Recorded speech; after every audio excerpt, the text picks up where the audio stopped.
सुप्रभात सभी विद्यार्थियों को। सभी विद्यार्थी घर पर स्वस्थ होंगे, सकुशल होंगे। आज का हमारा शीर्षक है दीवानों की हस्ती। दीवानों की हस्ती कविता के कवि हैं भगवती चरण वर्मा जी। प्रस्तुत कविता शीर्षक से हमको पता लग रहा है कि दीवानों की हस्ती यानी दीवाने शब्द का जो अर्थ है, दीवाने का मतलब मस्ती भरा जीवन जीने वाले व्यक्ति और जो देश के प्रति जो स्वतंत्रता आंदोलन में जिन्होंने अपनी भूमिका निभाई, ऐसे व्यक्तियों का वर्णन है जिन्होंने की अपनी अहम भूमिका निभाई थी। हम लोग कविता पढ़ेंगे। हम दीवानों की क्या हस्ती है, आज यहाँ कल वहाँ चले, मस्ती का आलम साथ चला, हम धूल उड़ाते जहाँ चले।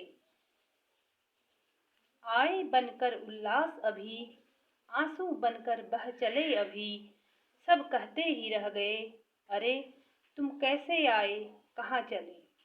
किस ओर चले यह मत पूछो, चलना है बस इसलिए चलें, जग से उसका कुछ लिए चलें, जग को अपना कुछ दिए चलें। दो बात कही दो बात सुनी, कुछ हंसे और फिर कुछ रोए, छक्कर सुख दुख के घूंटों को हम एक भाव से पिए चलें। हम भिखमंगों की दुनिया में स्वच्छंद लुटाकर प्यार चलें, हम एक निशानी सी उर पर ले असफलता का भार चले। अब अपना और पराया क्या, आबाद रहे रुकने वाले, हम स्वयं बंधे थे और स्वयं हम अपने बंधन तोड़ चले।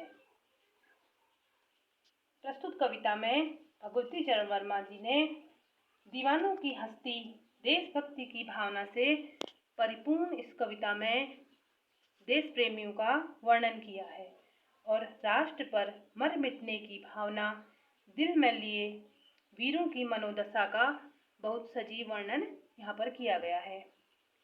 कवि ने दीवाना उन्हें कहकर संबोधित किया जो मातृभूमि को आजाद कराने के लिए अपनी जान हथेली पर रखकर घूमते थे। कठिन शब्दों के अर्थ देखेंगे। दीवानों शब्द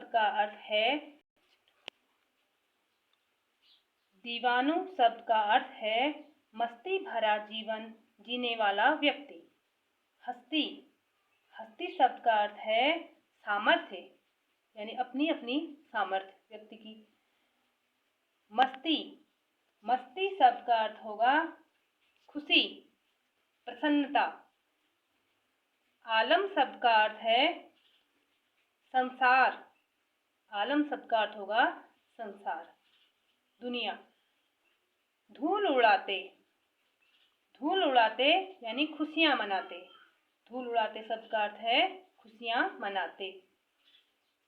उल्लास का अर्थ होगा प्रसन्नता यानी खुशियां।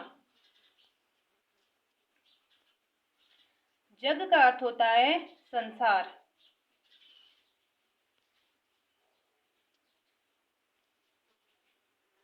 छक्कर का अर्थ होता है जी भरकर।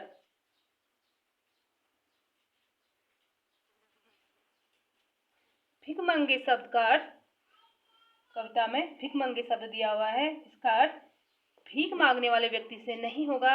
अर्थ इसका अभावग्रस्त लोग, यानी जो लोग सुख सुविधाओं से वंचित हैं, उन्हें कवि ने यहाँ पर भिखमंगा कहकर संबोधित किया है।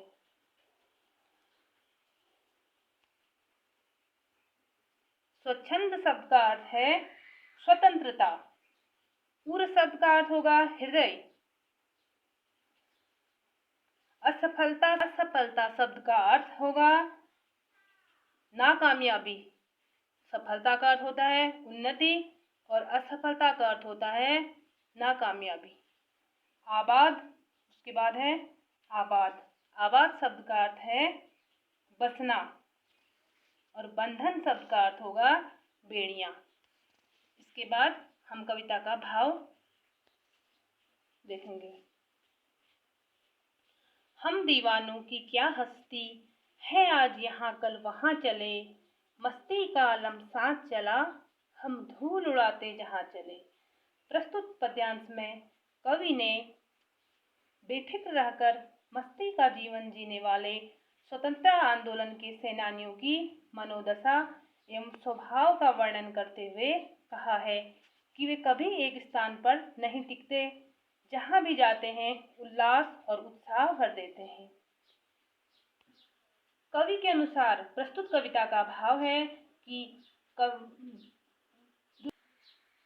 कवि ने उन वीरों की मनोदशा का यहाँ पर वर्णन किया है जो देश की गरिमा उनके लिए सर्वोपरि है। उन्हें अपने आगे कुछ नहीं दिखाई देता और वे लोग आज़ादी के दीवाने हैं। उनके अंदर जोश, उत्साह और खुशी का वातावरण होता है। कवि के अनुसार ऐसे लोग हर्ष और उल्लास लाते हैं। वे जहाँ जाते हैं उनके बंधु बांधव आंखों में प्रेम के आंसू उमड़ पड़ते हैं और उनसे कहते हैं, अभी अभी तो आए थे और अब कहाँ चल दिए, तुम्हें यहाँ कुछ दिन और रुकना चाहिए। प्रस्तुत कविता में उन वीरों की मनोदशा का वर्णन किया गया है। अगला भाग देखेंगे।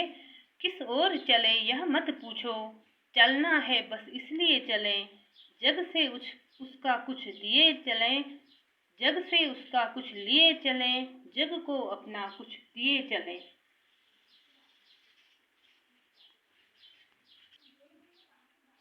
दो बात कही दो बात सुनी, कुछ हंसे और फिर कुछ रोए, छक्कर सुख दुख के घूंटों को हम एक भाव से पिए चले।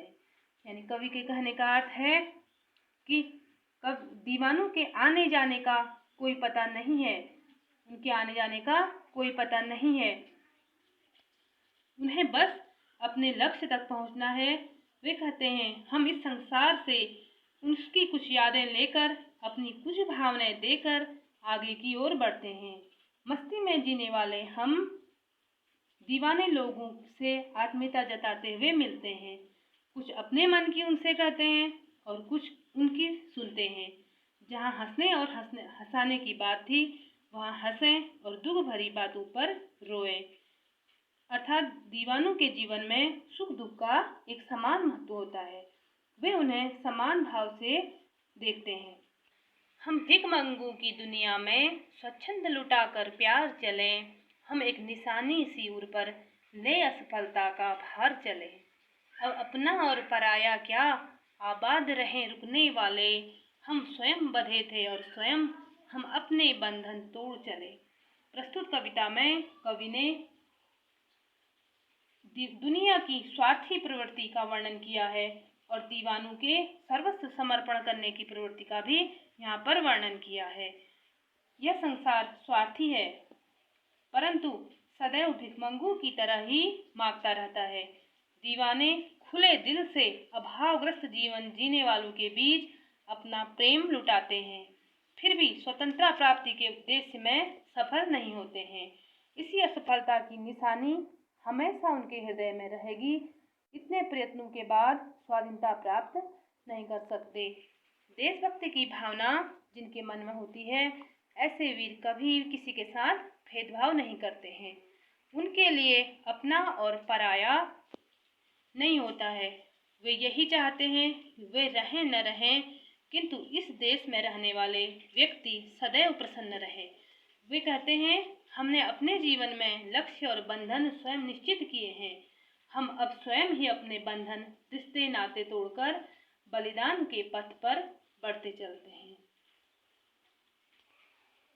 हम लोगों ने कविता पढ़ी, कविता का अर्थ पढ़ा, शब्द अर्थ पढ़े।